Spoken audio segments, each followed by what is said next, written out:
Namaskar. Today let's discuss 4 types of contractions that occur in a Hatha Yoga practice. Sometimes when we refer to the 4, they can be very confusing, and to some of you who studied anatomy or may have come from a sports medicine background, this may be old hat. But let's cover them anyway. We're going to cover concentric, eccentric, isometric, and isotonic. First one, concentric, and I brought a prop along with me. This is most commonly, we might look at a concentric movement as something like this. Say the bicep right here, and just like a curl, we flex the bicep. Okay, so anytime when what's happened is the mass is the same in the bicep, but what happens is as we bring this up and we flex this group, could happen to any muscle group, but the bicep is easy for most people to grasp hold of right away. So concentric. Okay, eccentric is the opposite part of the movement. So eccentric would be, weightlifters might call this the negative part of the movement. This is where you lengthen the bicep. So now you're extending out. Not too hyperextension, because we already know that hyperextension is not good for the elbow joint and so forth. But that's 2 examples. One, we had concentric, and the next we have eccentric. Now let's talk in terms of another one that's related to both of these, and that's isotonic. Isotonic is, it's when we take this and extend with the same weight, or when we lift the block. This is an isotonic movement. Isotonic is always occurs in weightlifting.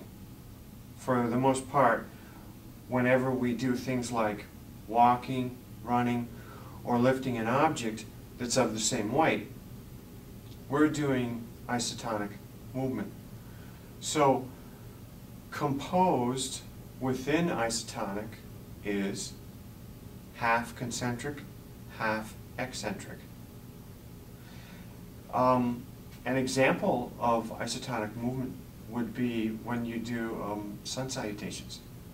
So there's those movements all combined end up being isotonic movement. Now, isometric movement, which we hadn't discussed, we won't need the block for, actually we can use the block for this one. This would be an example of isometric movement when I push. I'm pushing, and what's happening?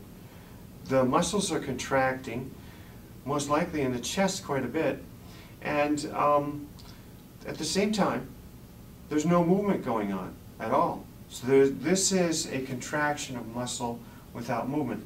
And you say, how does this relate to yoga practice? We don't practice this particular movement. That's true.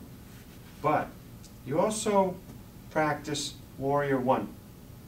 And when you practice Warrior 1 and you hold the position, let's say your teacher says hold it for 5 breaths or for 20 seconds,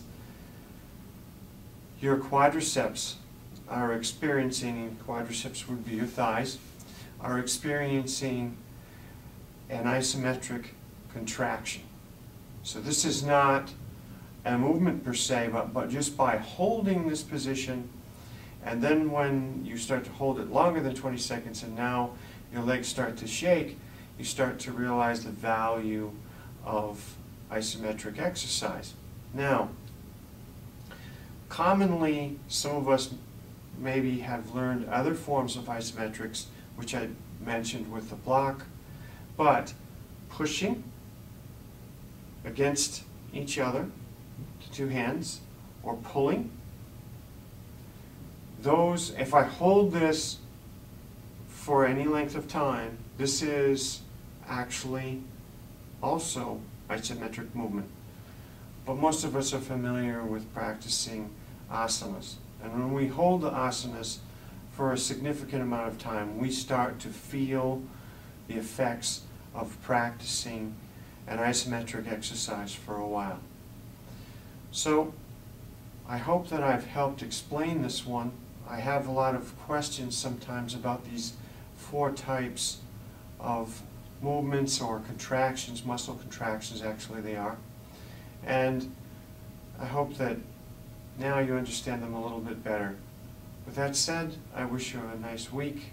Have a good one. Om Shanti.